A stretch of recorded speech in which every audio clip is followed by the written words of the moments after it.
We're continuing on in our review of Shiur Bitachon. We explained that the Psicha tells us the 10 different benefits of having Bitachon. The first parak tells us what is Bitachon. The second parak goes through the 7 characteristics required for a person or being to be worthy of being relied upon. And then we explained how each of those only can apply to Hashem. In the third parak, we said there are 5 different ways a person can work on to internalize and build up his own Bitachon and reliance upon Hashem. We also then explained how a person really only has to work because of the fact that Hashem is testing him to make sure that he is going to follow the right path, and also to make sure that he doesn't kick against Hashem. We explained that a person who we could see that person is not going to have those issues technically shouldn't need to work. We then explained why it is that there are tzaddikim. There are people who are worthy and should not have to work, and yet they struggle. Sometimes there are Rishaim who seemingly should have it difficult, but they thrive anyway. We then went into the fourth parak, where the fourth parak discusses how and when we're supposed to have bitachon, in what items. And we explained that there were 7 different items that we can look at in 3 different groups. One group was in Olam Haba and worldly matters, which is how a person relates to having his basic needs, whether that means financially, whether that means health and living, shelter, etc. Then we explained the second one is when it comes to a person who has extras and how they rely upon Hashem. And with that, a person needs to put 0 efforts in. He should rely solely and absolutely on Hashem. The third was how a person relates to other people. And we explained there are 2 categories of people, those who live with others and those who are alone by themselves. And how a person who's alone by himself should understand he has a connection to Hashem. He should be thankful and appreciative of his specific situation that he's in, as opposed to the person who's living with other people who needs to make sure he goes above and beyond to do the most he can for everybody. He has to put in all the efforts he can, even though knowing that he's going to only just try. And everything comes from Hashem. We then transition to the 2 different categories, which are what people do in this world for the next world. And those are when a person does mitzvahs that are between him and himself, nothing to do with anybody else. And we explained that a person has 3 different steps of that. The first step is he has to think he wants to do the mitzvah. The second step is he has to come up with a plan. I want to do it. Those 2 you don't have bitachon for. You have to do those. There's no relying on Hashem to help you with that. But the third and final step, which is succeeding or failing, that is something you have to rely upon Hashem that He will help you. And a person gets rewarded for the first 2, for thinking about it, for coming up with the idea. If he succeeds, he gets a reward for that as well. If he doesn't, he only gets a reward for the first 2.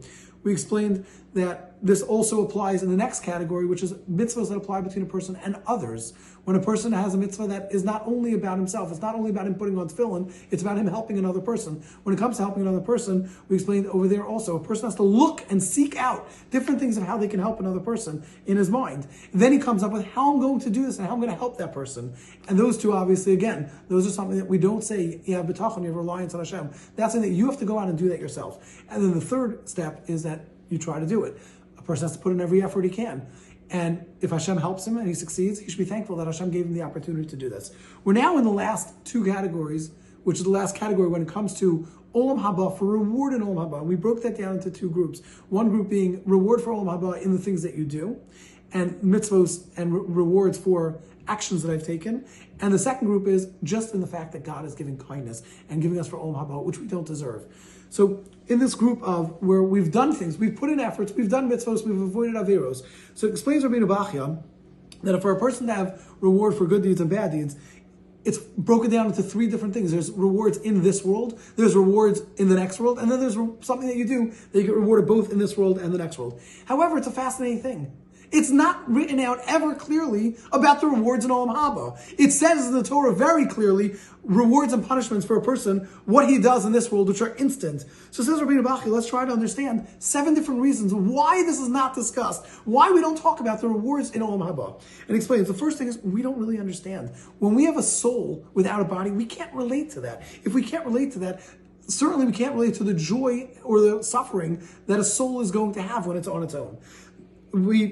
On the other hand, when Yeshua ben Yotzadak HaKohen, he understood this, so therefore Hashem gave him some glimpse and some understanding of what it would be. But us who don't understand, this wouldn't be applicable to us. Number 2, it was accepted by everybody. It was something that was mikobel, that was passed on from generations, that Hashem is going to give reward. I don't need to talk about it. The Torah doesn't need to write about these rewards. The third thing was that people were lacking in the intelligence. They weren't capable of understanding this.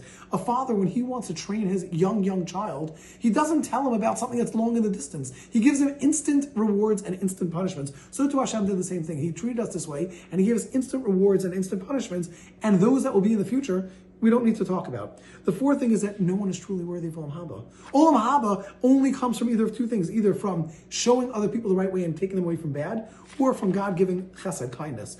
All of our good that we do can't even compare to the chesed that Hashem does for us. If that's the case, then even everything we're doing does not bring us worthy of Olam Haba. And we can only have, in this world, we'll have punishments and rewards. Continues on Rabbeinu Bachya, and he says the fifth one is that good deeds are for, some of them are hidden and some of them are public. When we have a public one, then we're rewarded in this world. When we have something that's hidden, it's rewarded in the next world, and therefore, again, it's kept somewhat secret and somewhat quiet.